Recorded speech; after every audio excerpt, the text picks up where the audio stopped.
historic conflicts.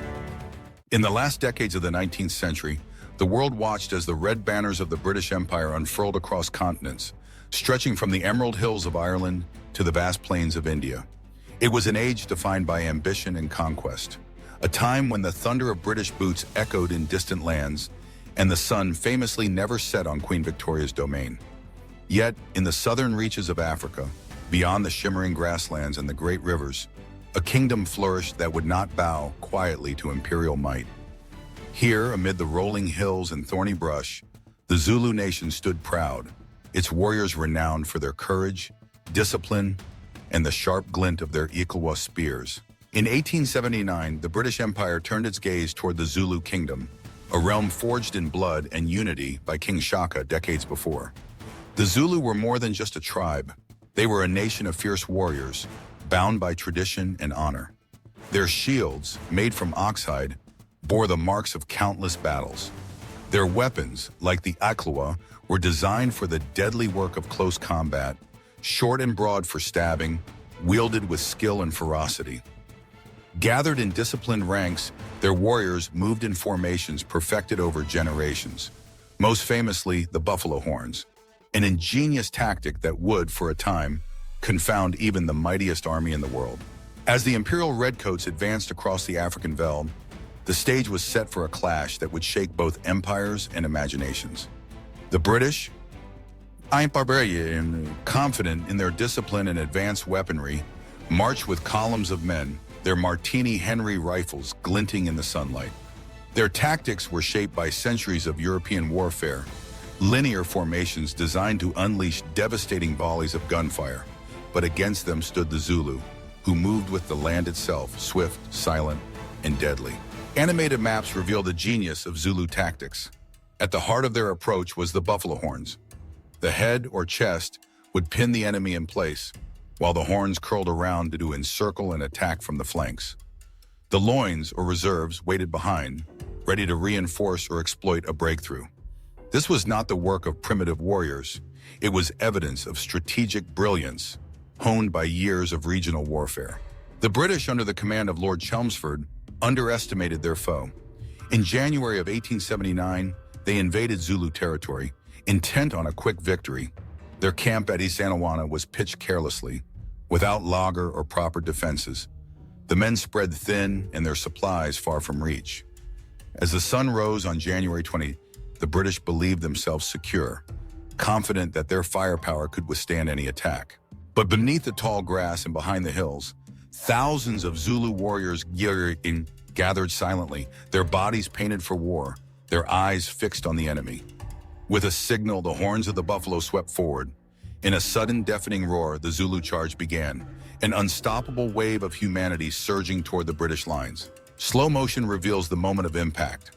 Redcoats raising rifles, firing volley after volley, the air thick with smoke and the sound of shattering gunfire. Yet the Zulu came on, relentless, their shields absorbing bullets, their spears flashing in the sun. The British lines wavered, then broke. Men fought back to back, surrounded and outnumbered. The discipline of the Redcoats could not withstand the fury of the Zulu charge. It was a defeat that stunned the world. Over 1,300 British soldiers fell at Isandlwana, one of the worst disasters in colonial military history. Back in London, shock and disbelief rippled through the empire. How could a tribal army, armed with spears and shields, shatter the confidence of the world's mightiest military machine? But the Zulu victory came at a terrible cost. Their losses were heavy, and the British response would be swift and merciless. The empire, shamed and enraged, sent reinforcements, more men, more guns, more determination.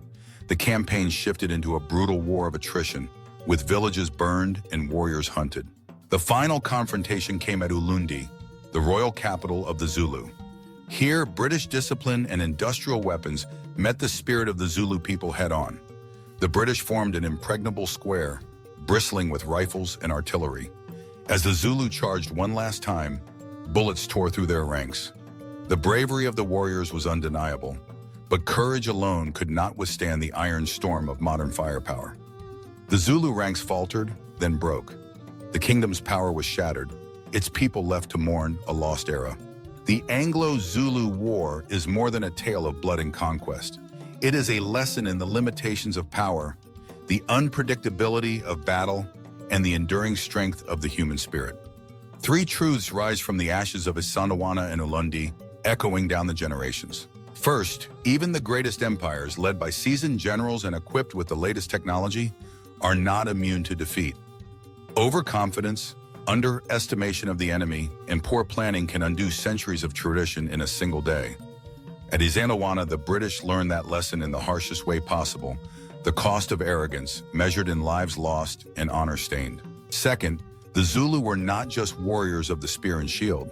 They were tacticians, strategists, innovators. Their use of terrain, coordination, and bold maneuvers at Isandlwana proved that intelligence and adaptability can level the playing field, even against overwhelming odds. Yet, wisdom and courage are not always enough. When faced with an enemy that can endlessly replenish its ranks and weapons, even the bravest hearts may be overwhelmed. Third, the story of the Anglo-Zulu War is a warning and an inspiration to future generations. Learn from the past or risk repeating its mistakes. The Zulu were defeated not for lack of bravery, but because they could not adapt quickly enough to the relentless advance of industrial warfare. The British, humbled at first by their defeat, regained victory only by recognizing the seriousness of their foe and correcting their errors. Vigilance, humility, and the willingness to learn, these are the qualities that determine the fate of nations and individuals alike. As the dust settles over the plains of KwaZulu-Natal, echoes linger in the wind. Cries of warriors, the crack of rifles, the lament of a kingdom lost. History is not just a record of battles and dates. It is a mirror held up to each new generation, asking what lessons will be remembered, what mistakes will be repeated. In the words of the Zulu king Cetshwayo, an army of sheep led by a lion can defeat an army of lions led by a sheep. And from the British side, the lament of a survivor. It was not a question of how many bullets, but how much time we had left to fire them. The Anglo-Zulu War stands as a testament to bravery, tragedy, and the ever-turning wheel of fate. It reminds us that every victory carries the seeds of defeat, and every defeat the lessons of tomorrow. The redcoats and the warriors, the rifles and the spears, the empire and the kingdom all are gone, but their story endures, a beacon in the darkness of forgetfulness. Let us remember then that history's greatest value lies not in its victories, but in its warnings. To look back is not merely to mourn or to celebrate, but to learn. To forge a future where wisdom tempers ambition, and where the mistakes of Isandlwana and Ulundi are never repeated. For in the end, history is not just about the past, it is a mirror for the future. Thank you for respecting history. Don't forget to like, subscribe, and write the bell so you don't miss any battles.